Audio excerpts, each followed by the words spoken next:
ಇನ್ನು ಇಂದು ಸಂಜೆಗೆ ಮಂಜುನಾಥ್ ಮೃತದೇಹವನ್ನ ಬೆಂಗಳೂರಿಗೆ ತರಲಾಗುತ್ತೆ. ಸಂಜೆ 5 ಗಂಟೆಗೆ ದೆಹಲಿಯಿಂದ ಬೆಂಗಳೂರಿಗೆ ರವಾನೆ ಮಾಡಲಾಗುತ್ತೆ. ಬಳಿಕ ಬೆಂಗಳೂರಿನಿಂದ ಶಿವಮೊಗ್ಗಕ್ಕೆ ಮೃತದೇಹವನ್ನ ಶಿಫ್ಟ್ ಮಾಡಲಾಗುತ್ತೆ. ಇನ್ನು ಭರತ್ ಭೂಷಣ್ ಮೃತದೇಹ ಮಧ್ಯಾಹ್ನ 3 ಗಂಟೆಗೆ ಶಿಫ್ಟ್ ಮಾಡಲಾಗುತ್ತೆ. ಮುಂಬೈನಿಂದ ಬೆಂಗಳೂರಿಗೆ ಭರತ್ ಮೃತದೇಹವನ್ನ ತರಲಾಗುತ್ತೆ.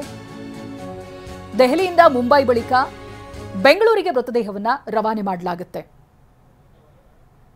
ಗಮನಿಸಬಹುದು ದೃಶ್ಯದಲ್ಲಿ ಪ್ರಕ್ರಿಯೆಗಳು ಒಂದೊಂದಾಗಿ ಸಾಗ್ತಾ ಇದೆ, ತಯಾರಿಗಳು ನಡೀತಾ ಇದೆ. ಇವತ್ತು ಸಂಜೆನೇ ಮಂಜುನಾಥ್ ಮೃತದೇಹ ಬೆಂಗಳೂರಿಗೆ ಕರೆತರಲಾಗುತ್ತೆ ಅನ್ನೋದು ಗೊತ್ತಾಗ್ತಾ ಇದೆ. ಸಂಜೆ 5 ಗಂಟೆಗೆ ದೆಹಲಿಯಿಂದ ಬೆಂಗಳೂರಿಗೆ ರವಾನೆ ಮಾಡಲಾಗುತ್ತೆ. ಬಳಿಕ ಬೆಂಗಳೂರಿನಿಂದ ಶಿವಮೊಗ್ಗಕ್ಕೆ ಮೃತದೇಹವನ್ನ ಶಿಫ್ಟ್ ಮಾಡಲಾಗುತ್ತೆ. ಇದಾಗಲೇ ಕುಟುಂಬಸ್ಥರ ಆಕ್ರಂದನ ಮುಗಿಲು ಮುಟ್ಟಿದೆ.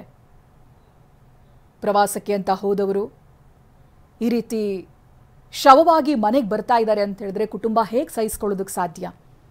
ನೀವು ದೃಶ್ಯದಲ್ಲಿ ಗಮನಿಸ್ತಾ ಇರೋದು ಭರತ್ ಭೂಷಣ್ ಅವರ ಶವ ಪೆಟ್ಟಿಗೆ. ಮಧ್ಯಾಹ್ನ 3 ಗಂಟೆಗೆ ಮುಂಬೈನಿಂದ ಬೆಂಗಳೂರಿಗೆ ಬರುತ್ತೆ, ರವಾನೆ ಮಾಡಲಾಗುತ್ತೆ. ಆನಂತರ ದೆಹಲಿಯಿಂದ ಮುಂಬೈ, ಅಲ್ಲಿಂದ ಬೆಂಗಳೂರಿಗೆ ಮೃತದೇಹವನ್ನ ಶಿಫ್ಟ್ ಮಾಡಲಾಗುತ್ತೆ. ದೆಹಲಿ ಮುಂಬೈ, ಮುಂಬೈ ಟು ಬೆಂಗಳೂರು.